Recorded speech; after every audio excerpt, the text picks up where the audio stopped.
पाकिटावर टिपलेला पत्ता संजीवनीने वाचला. विजय वागडे, पुणे. अय्या, चक्रमच आहे की मी. विजय आहे लोणावळ्याला आणि मी लिहिते आहे पुण्याचा पत्ता. स्वतःशीच पुटपुटून पेनचे मागचे टोक कपाळावर जोरात टोचून डोक्याचा चक्रमपणा आपल्याच लक्षात आणून दिला. पाकिट टरकावून टेबलाखालच्या टोपलीत टाकले. दुसरे पाकिट घेऊन पुन्हा सुंदर सुवाच्य अक्षरात तिने न चुकता पत्ता लिहिला. आज खरोखरच तिच्या डोक्यात विचारचक्र इतक्या वेगाने फिरत होतं की चक्रम न बनती तरच नवल. विजय वागडे या शब्दद्वयाकडे बघता बघता गेल्या बऱ्याच वर्षांचा चित्रपट तिच्या डोळ्यासमोरून झरझर सरकत होता. आई बापाविना एकाकी निराधार झालेला आणि पैशाचं पाठबळ नसलेला विजय कोकणातून आपल्या गरीब मामाच्या घरून एकच एक हेतू मनाशी बाळगून चुलत्याच्या आश्रयाला आला होता.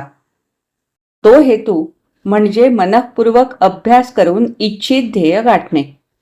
आतापर्यंत कधीही ढुंकून न बघणाऱ्या श्रीमंत चुलत्याने लोकलज्जेस्तव का होईना शिक्षणासाठी पुतण्याला स्वतःच्या घरी आश्रय देण्याचे आणि शिक्षणाला हातभार लावण्याचे मान्य केले होते. बाकी भार उचलायला ते काही कमी समर्थ होते असे नाही.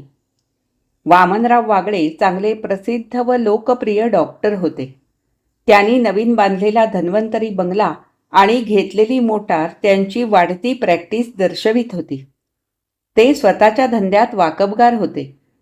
ते मोठे भले म्हणून जितके प्रसिद्ध होते तितकीच त्यांची पत्नी आसपासच्या टापूत मोठी जहांबाज म्हणून प्रसिद्ध होती. डॉक्टर बाहेर मोठे निस्पृह असले तरी घरात पाऊल टाकल्याबरोबर जहांबाज पत्नीपुढे ते एकदम हतबल होऊन जात.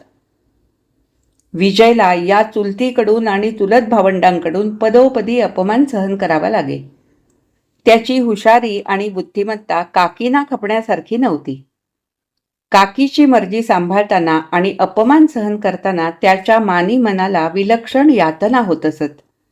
विजयच्या बाबतीत वज्रादपी कठोराणी असणाऱ्या व इतरांना आपल्या श्रीमंतीचा तोरा दाखवणाऱ्या काकी एका व्यक्तीच्या बाबतीत अगदी फुलाचा कोमलपणा दाखवीत. ती व्यक्ती म्हणजे संजीवनी. संजीवनीच्या वकील भावाची आणि डॉक्टरांची मैत्री दोघांच्या धंद्या इतकीच प्रसिद्ध होती. दोन्ही घरांचा बरेच दिवसापासून घरोबाही चांगला होता. काकी संजीवनीचे अतोनात कौतुक करीत. काकींचा मेडिकल कॉलेजात शिकणारा मुलगा वसंत संजीवनीच्या सौंदर्यावर जितका भाळला होता तितक्याच काकी संजीवनीच्या वडिलांनी मृत्यूसमयी तिच्या नावाने खास तिच्या लग्नाकरता बँकेत ठेवलेल्या लठ्ठ रकमेचे गुपित कळल्यापासून विशेष भाळल्या होत्या. तिच्याशी वागताना अगदी पारिजातकाच्या फुलाचा कोमलपणा त्या आणीत असत. त्यांनी आपल्या मनातला हेतू उघडपणे कधीच बोलून दाखवला नसला तरी संजीवनी त्यांचा हेतू केव्हाच समजून चुकली होती.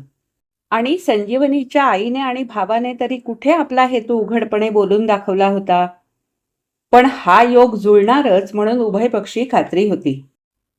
संजीवनी नेहमी काकींच्या घरी येई. सगळ्यांची मोकळेपणी बोले. ती आली की विजय सहसा तिथे थांबत नसे, फारसा बोलत नसे. घुमे आहे मेला. काकीचे विजयला बहाल केलेले हे आवडते विशेषण होते. आपल्या घरी आला की मोकळेपणी बोलणारा विजय घुमा नाही हे तिला माहीत होतं. त्याला वागवण्याची काकीची पद्धत ती पाहत होती. त्याचा सर्व बाजूनी चाललेला भावनांचा कोंडमारा तिला दिसत होता. काकींना बोलायला ती भीत होती असं नाही, पण आपण गेल्यावर विजयला त्रास होईल म्हणून ती गप्प बसे. विजयशी बोललेलं काकींना फारसं खपत नसे म्हणून ती त्याच्याशी त्यांच्या देखत फारशी बोलत नसे आणि तोही तिथे तिच्याशी बोलायला थांबत नसे. पण तिचा विजयकडे ओढा होता. गावाबाहेर टेकडीवर विजय पुस्तकं घेऊन एका झाडाखाली अभ्यासाला बसत असे. मोठी शांत जागा होती. त्या शांत एकांत जागी विजय अभ्यास करी आणि अधूनमधून आकाशाकडे नजर लावून खूप विचारही करी. संजीवनी तिथे जाऊन त्याच्याशी गप्पा मारून त्याला नेहमी धीर देई, उत्साहित करी. त्याच्या खचलेल्या मनाला धीर येई, टवटवी येई. पुष्कळ वेळा तिला वाटे त्याच्या आकांक्षा सफल होतील का? भावनाप्रवण तरुण मनाच्या आकांक्षा सफल झाल्या नाही तर मग तीच स्वतः अस्वस्थ होऊन जाईल. मग देवावर तिचा फारसा विश्वास नसूनही ती त्याच्या इच्छा पूर्ण होत म्हणून देवाची प्रार्थना करत राही. त्याच्या मनाला उत्साहित करणे तिला आपले कर्तव्य वाटे. त्याच्यापेक्षा वयाने ती 1 वर्ष मोठी असली तरी शिक्षणात 3 वर्षे पुढे होती. अनेक अडचणींमुळे त्याच्या शिक्षणाला उशिरा सुरुवात झालेली. तिच्या बोलण्याने त्याच्या मनात विलक्षण स्फूर्ती येई. खचलेल्या जीवाला उमेद वाटे.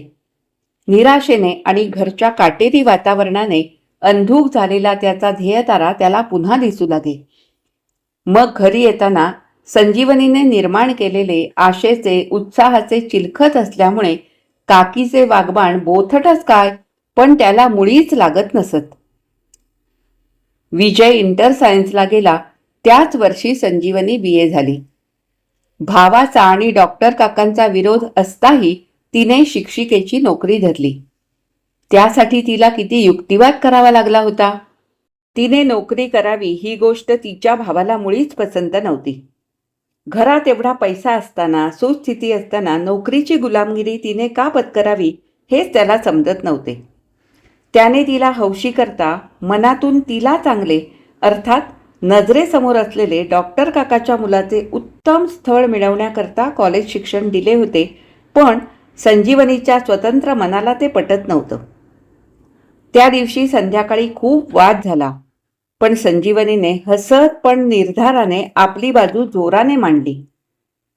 हा दादा तुम्हाला वाटेल ते सांगत सुटतो बरं का डॉक्टर काका. मी लग्न करणार नाही असं केव्हा म्हटलं. पण आत्ताच घाई करू नकोस असं सांगितलं. नोकरीची गुलामगिरी अनुभवून तरी पाहूया. जगातले सगळे अनुभव घेऊन बघावे माणसाने नाही का हो. मी नोकरी केवळ गमती खातर करणार आहे. पैशाकरता थोडीच करायची आहे. पण तुला माहीत आहे का या तुम्हा मुलींच्या गमती खातरच्या नोकरीने तुम्ही मुली पुरुषांची बेकारी वाढवीत आहात असं एका अनुभवी शिक्षिकेने मला सांगितलं आहे. शीतावरून भाताची परीक्षा करायचे दिवस गेले म्हटलं. मग संजीवनीने इतक्या जोरात आपली बाजू मांडली की वकील साहेबांना आपल्या एकुलत्या एक लाडक्या बहिणीचे ऐकावे लागले. या प्रसंगाबरोबरच तिला आणखी एक दुसरा प्रसंग आठवला. त्या दिवशी संध्याकाळी नेहमीप्रमाणे शाळेतून ती स्वयंपाकघरात चहा पीत बसली होती. इतक्यात दादा आत आला. पाहिलंस हा विजय सकाळपासून डोक्यात राग घालून कुठं निघून गेलाय कोण जाणे. त्यांच्या घरात काहीतरी भांडण झालेलं दिसतं. नाहीतरी काकी भारीच विचित्र बाई आहे. त्या विजयला उगीच छळतात आणि तोही तसाच संतापी. ती बातमी ऐकून संजीवनीच्या हृदयात धस्स झालं. अलीकडे त्यांच्या घरात चाललेली कुरबूर तिला माहीत होती. पण प्रकरण इतक्या थराला जाईल असं तिला वाटलं नव्हतं. ती चटकन चहा संपून उठली आणि जरा बाहेर जाऊन येते सांगून बाहेर पडली. विजय कदाचित आपल्या नेहमीच्या जागी असेल या आनंदाने ती गावाबाहेर त्या टेकडीकडे वळली. धडधडत्या अंतःकरणाने तिने दूरवर नजर टाकली आणि सुटकेचा निश्वास टाकून ती झप झप चालू लागली. विजय नेहमीच्या जागी झाडाला टेकून बसला होता. तिने जवळ जाऊन हाक मारली. विजय. त्याने वर पाहिलं. किती शून्य होती त्याची दृष्टी. वातावरण हलकं करण्याच्या हेतूने तिने म्हटलं, काय समाधी लावून बसले वाटतं स्वारी. आता कायमचीच समाधी लागणार आहे. तिच्या हृदयात चर्र झालं. ती त्याच्याजवळ बसली. त्याच्या चेहऱ्यावर विलक्षण उदासीनता पसरली होती. भावनावेग डोळ्यावाटे ओसरल्यामुळे त्याच्या विशाल डोळ्यात रक्तिमा दिसत होता. नाकपुड्या जोर जोरात उडत होत्या. दृष्टी शून्यात विलीन झाली होती. विस्तीर्ण कपाळावरची काळीभोर झुलपे वाऱ्यावर त्याच्या डोक्यातल्या विचारांसारखी सैरावैरा उडत होती. तिने हळुवारपणे सुरुवात केली. विजय, अरे असं निराश होऊन कसं बरं. तुला कळलं वाटतं. त्याने तिच्याकडे न पाहताच विचारलं. हो, आत्ता दादा आला तेव्हा कळलं. न तेही अर्धवट कळलं. पण काही का असेना इतकं निराश होऊन कसं चालेल. अरे, संकटाशी तोंड देण्यात तर खरं धैर्य. तुझ्या काकीचा स्वभाव मला माहीत आहे, पण टाकीचे घाव सोसल्याशिवाय देव पण प्राप्त होत नाही हे तुला माहीत आहे ना. ते माहीत आहे, आणि त्याबरोबर हेही माहीत आहे की जास्त घाव बसले की त्या देवकळेला अवकळा प्राप्त होते. निराश नको होऊ तर काय करू. काकांनी माझ्या आकांक्षांची आज होळी करून टाकली. विलक्षण मानहानी केली. सारस्वत फंडाला 500 रुपये उदार देणगी दिल्याबद्दल 2 दिवसांपूर्वीच ज्यांच्या उदारतेचं गुणवर्णन वर्तमानपत्रात प्रसिद्ध झालंय त्या माझ्या काकांना मला शिकवायला जड होते. का तर काकीच्या चिथावणीवरून. बरं, मदत म्हणून उसने द्या, मी ते पुढे फेडीन म्हटलं तर त्यांचा अपमान झाला. ते असे भडकले, नसते अपशब्द मला ऐकावे लागले. घराबाहेर निघण्यापर्यंत पाळी आली. बरोबरच आहे, मानहानीशिवाय माझ्यासारख्या दरिद्र्याच्या वाट्याला दुसरं काय येणार आहे. ज्या जीवनात माझ्या महत्वाकांक्षा जळून खाक झाल्या, असं मृत जीवन जगण्याची माझी मुळीच इच्छा नाही. कुठेतरी नजर लावून भावना वेगात तो भराभर बोलत होता. त्याची मनस्थिती ताळ्यावर आणायला संजीवनीला कितीतरी प्रयास पडले, पण शेवटी त्या प्रयत्नांचे चीज झाले. तिचं म्हणणं ऐकायला, तिच्या सल्ल्याप्रमाणे वागायला तो तयार झाला. तिने त्याच्याकडून तसं वचन घेतलं होतं. दुसरे दिवशी ती त्याला भेटली. तिने त्याच्यासाठी केलेल्या खटपटींचं सार्थक झालं होतं. तिच्या गुप्त खटपटीने एक उदार श्रीमंत गृहस्थानी कर्ज म्हणून विजयच्या सर्व शिक्षण खर्चाला पैसे देण्याचे कबूल केले होते. पण त्याचे इच्छित शिक्षण पूर्ण होईपर्यंत त्या सद्गृहस्थाचं नाव गुप्तच राहील. संजीवनी करताच म्हणून तो सद्गृहस्थ तयार झाला असावा. नाहीतर गावात राहून डॉक्टर वामनरावांशी वैर करायला कोण तयार होणार. ते गृहस्थ देतील ते पैसे घेऊन संजीवनीने परस्पर शाळेतून विजयला पाठवावे असे ठरले होते. या सुळावरच्या पोळीचे काम विजय करता करण्याचे तिने कबूल केले होते. तिच्या भावालाही सुगावा लागला तर नसत्या उपद्व्यापाबद्दल आगीत तेल पडून त्या भडक्यात तिची नोकरी व्हायची जळून खाक, आणि नावापुढील पदवीच्या जोडीला नावामागे सौची पदवी चिकटून डॉक्टरांच्या घरात कायमची वस्ती करण्याची पाळी यायची. हो, आणि शिक्षण संपेपर्यंत विजयने इकडे यायचे नाही. नाहीतरी लोभनीय असं या गावात त्याला होतं तरी काय. हो, एक त्याची स्फूर्तिदेवता संजीवनी, पण त्याला नेहमी पत्र पाठवून प्रोत्साहित करण्याचे तिने कबूल केले होते. ती वसंतची भावी वधू, डॉक्टरांची भावी सून आहे ही जाणीव त्याला होतीच. 2 दिवसांनी तो इंजिनिअरिंग कॉलेजमध्ये दाखल होण्यासाठी पुण्याला निघून गेला. एका ध्येयप्रवण जीवाला सुख दिल्याचं संजीवनीला सात्विक समाधान लाभलं. थोड्याच दिवसात विजयचा विषय मागे पडला. त्याचा विषय निघालाच तर घमेंडखोर, भिकाऱ्याला ओकारी स्वार वगैरे शब्दांनी काकी विजय पुराणाचा समारोप करीत. काकीचा आणि सुटीत वसंत आला की त्याचा संजीवनीला खुश राखण्यात सारा वेळ जाई. मध्यंतरी 4 वर्षे उलटली. सगळ्यात मजा आली ती विजय इंजिनिअरिंगच्या शेवटच्या परीक्षेत पास झाला त्या दिवशी. त्या दिवशी दवाखान्यात एका मित्राने टाइम्स चाळीत असताना डॉक्टरना म्हटले, डॉक्टर, हा VM वागळे फर्स्ट क्लास, हा तुमचा विजय तुमचा पुतण्या तर नव्हे. त्या मित्राची टर उडवण्यासाठी त्यांनी थट्टेत म्हटले, VM वागळे काय एकटा आहे. मी पण VM वागळे, वामन महादेव वागळेच आहे. आणि ते घाईघाईने आपल्या खोलीत पेशंट तपासायला निघून गेले. त्यांची मनोदेवता त्यांना काय सांगत असेल ते त्यांचे त्यांनाच माहीत. संजीवनीच्या भावाला हा विजयच हे नंतर कळले होते. संजीवनीने अभिनंदनाची तार गुप्तपणे त्याला पाठवली होती. दादाने विजयचं कौतुक केलं. तसं पाहिलं तर विजयवर त्याचा काही राग नव्हता, पण डॉक्टरांच्यामुळे सारे हे. तरी पण विजयच्या हुशारीचा तिच्यावर परिणाम होऊ नये म्हणून त्याने म्हटलं, विजय हुशार तर खराच, पण वसंतालाही काही डोकं नाही असं नाही. पण श्रीमंत बापाचा मुलगा तेव्हा जरा चैनीत जातो आणि अभ्यासाकडे थोडं दुर्लक्ष होतं. संजीवनी काही बोलली नाही, फक्त मनाशी हसली. त्याने म्हटले, डॉक्टर आज वसंताच्या लग्नासंबंधी विचारित होते. असं? मग केव्हा करणार त्याचं लग्न? MBBS झाल्यावर की आधी? ते तुझ्या इच्छेवर अवलंबून. सर्व काही गृहीत धरून चाललेले बेत पाहून तिला हसू आलं. पण तिला मनातलं एक काम साधायचं होतं. तेव्हा दादाला मधाचं बोट लावीत ती म्हणाली, डॉक्टर काका मला बरंच महत्त्व देतात म्हणायचं. त्यांना म्हणावं सांगेन लवकरच माझी इच्छा. उद्या ते सहकुटुंब माथेरानला जात आहेत. 8 दिवसांनी परत येतील. तेव्हा मग काय ते ठरवू. तो खुश आहे असं पाहून तिने म्हटलं, दादा तुझा विजयवर राग नाही ना?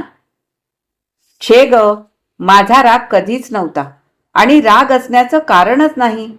पण पुढचं सगळं लक्षात घेऊन डॉक्टरांना खुश करण्याकरता मला तसं वागावं लागलं, केवळ तुझ्यासाठी. तर मग माझ्यासाठी असं कर, डॉक्टर काका मंडळी माथेरानला आहेत तोपर्यंत विजयला इथं आपल्या घरी बोलवूया. मग बोलाव ना. केवळ माझ्या बोलावण्याने तो कसा येईल? तूच पत्र घाल त्याला. तुझं पत्र गेलं तरच तो येईल. पत्ता काढून आणलाय मी त्याचा. तिने दादाकडून पत्र लिहून घेतलं. मग त्यानंतर ती स्वतः पत्र लिहायला बसली. पाकिटात दोन्ही पत्रे घातली आणि त्यावर पत्ता लिहिला तिने, तो चक्रमपणा चुकीचा. मग सुरुवातीला लिहिल्याप्रमाणे तिने पत्ता सुवाच्य अक्षरात बरोबर लिहिला. 4 वर्षांनी विजय तिला दिसणार होता. तिने लिहिलेल्या पत्रावरून पुन्हा एकदा नजर फिरवली. महत्वाच्या ओळी पुन्हा नीट वाचल्या.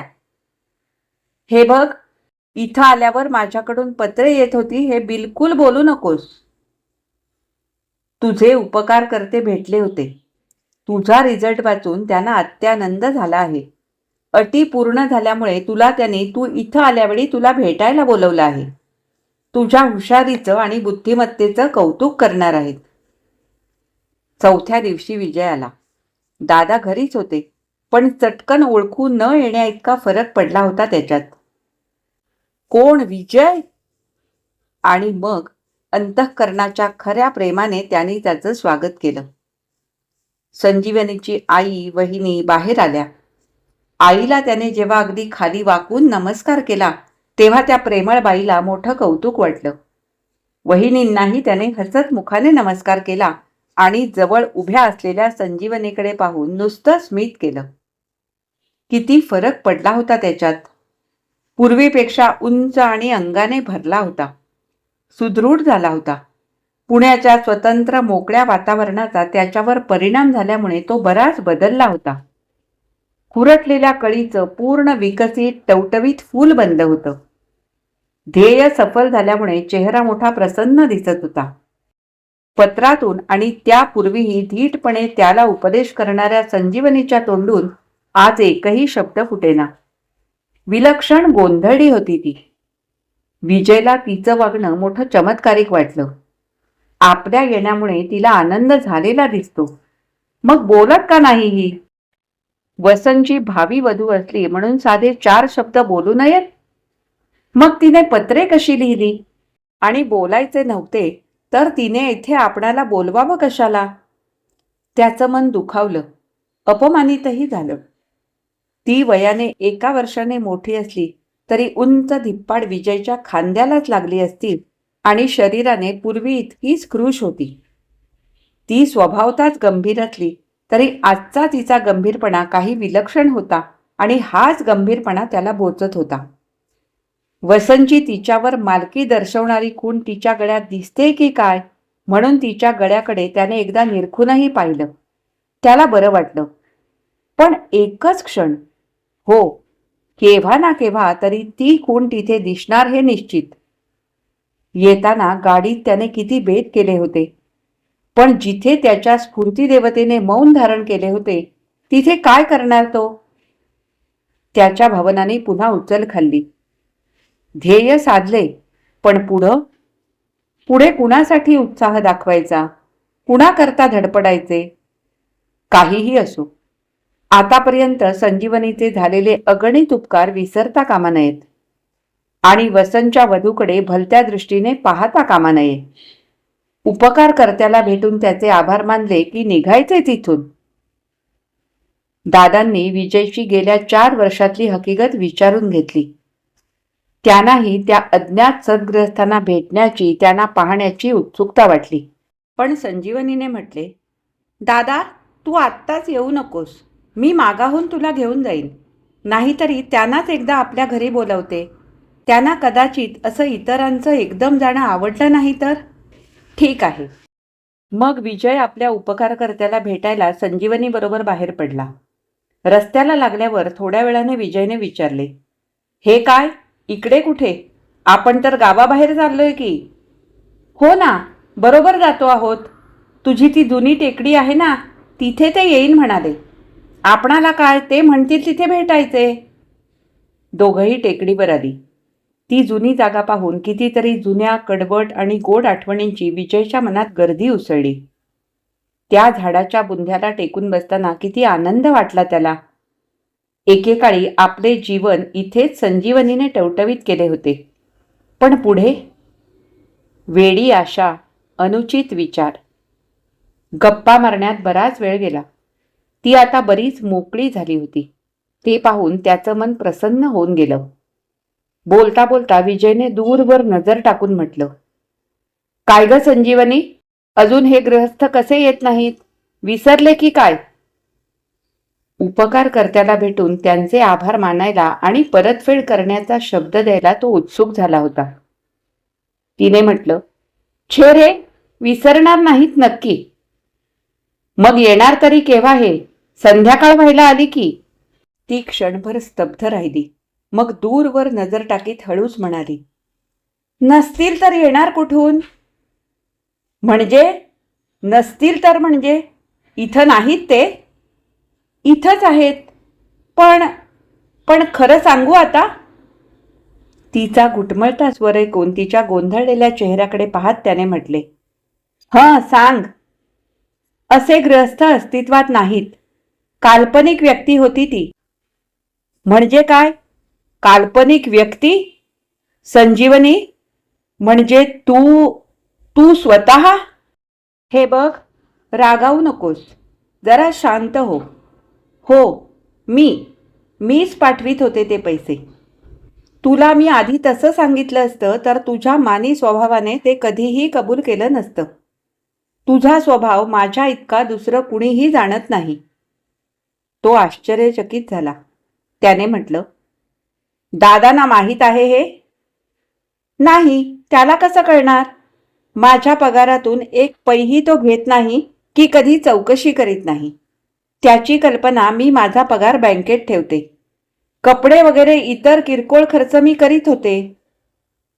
सबंध पगार मला पाठवून त्यासाठी मग तुला पैसे कोण देत होतं? दादाजवळ मागितले असते तर तो नाही नसता म्हणाला. पण कदाचित त्याने पगाराची चौकशी केली असती. पण मला फारसे पैसे लागत नसत. मी साधी पातळेच वापरते. उगाच कपड्यात कशाला पैसा घालवायचा? तेवढे पैसे मी एक शिकवणी धरली होती त्याचे बास होते. विजयला आश्चर्याचा हा दुसरा धक्का होता. जिचे सिल्क जॉर्जेटच्या साड्यांशिवाय चालत नसे, तिने साधी सुधी पातळे 1-2 वर्षे नव्हे 4 वर्षे सतत वापरावीत. तिच्या त्यागाने तो दिपला. त्याने म्हटले, वसंतला पसंत होतं हे सर्व? त्याचा काय संबंध यात? आठ्यांचे जाळे तिच्या कपाळावर उमटले. संजीवनी, तर मग हा एवढा त्याग तू कशासाठी केलास? त्याच्याकडे पाहता पाहता तिची नजर खाली झुकली. ती हळूच म्हणाली, स्वार्थासाठी, केवळ स्वार्थासाठी. तिच्या स्वरातली मृदुता, तिच्या चेहऱ्यावरचा सलज्ज भाव पाहून त्याच्या मनात एक गोड आशा चमकून गेली. त्याने काहीशा अधीरतेने विचारले, स्वार्थ? कसला स्वार्थ? देवाची पूजा करण्यात कसला स्वार्थ असतो? उत्तरादाखल नजर वर करून तिने त्याच्याकडे दृष्टिक्षेप टाकला. तिचे मनोगत त्याला कळले. आशापुरती आनंदाने त्याचे सारे शरीर पुलकित झाले. संजीवनी, खरोखरच का मी इतका भाग्यवान आहे? तू माझी चेष्टा तर करीत नाहीस ना? तुझ्यापेक्षा मला माझ्या भाग्याची रात्रंदिवस चिंता लागली होती आणि आज सकाळी तू आल्यापासून तुझ्यात झालेला विलक्षण बदल पाहून ती चिंता जास्तच वाढली होती. इतके दिवस धीर धरला मी. मागच्या परिस्थितीत तुझ्यासारख्या भावनाप्रधान तरुणाजवळ काही एक सांगणं योग्य नव्हतं. त्यात काही अर्थही नव्हता. ज्या परिस्थितीत मी होते आणि अजूनही आहे त्या परिस्थितीत सगळ्या बाबतीत मौन धरणं शहाणपणाचं होतं.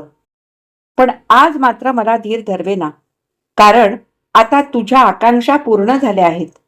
तुझे शिक्षणाचे ध्येय तूर्त तरी सफल झाले आहे. दुर्दैवाने माझी पूजा फुकट गेली तरी आतापर्यंत करीत आलेली मानसपूजा, लहानपणापासून मला समजू लागल्यापासून विशिष्ट ध्येयाने आणि आकांक्षाने नटलेली एक मूर्ती माझ्या काल्पनिक जगात वावरत होती, त्याची तू मूर्तिमंत प्रतिमाच आहेस अशी तुझी ओळख झाल्यापासून वाटू लागलं आणि दिवसेंदिवस ती मूर्ती स्पष्ट होत गेली. ती जणू स्वतःशीच बोलत होती. बोलता बोलता स्तब्ध झाली. ध्येय ताऱ्याबरोबर तारकेचीही प्राप्ती होईल असं मला स्वप्नात सुद्धा वाटलं नव्हतं. खरोखर माझ्या इतकं अलौकिक भाग्य इतरांच्या वाट्याला येईल. पण आज परिस्थितीच्या धुळीत पडलेली कितीतरी रत्ने.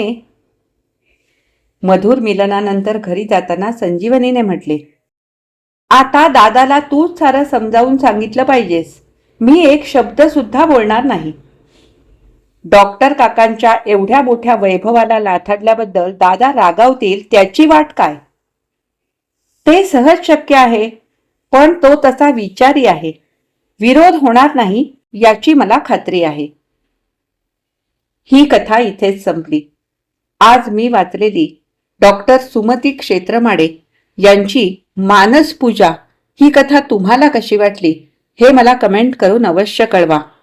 आवडली असेल तर लाईक करा, शेअर करा. माझ्या चॅनलवर नवीन असाल तर चॅनलला सबस्क्राईब करून सोबतचं बेल आयकॉन दाबायला अजिबात विसरू नका. आणि हो, हाईप सुद्धा करायला विसरू नका. आता आपण पुन्हा भेटू अशाच एखाद्या छानशा कथा वाचनासाठी. तोपर्यंत मी तुमचा निरोप घेते. धन्यवाद.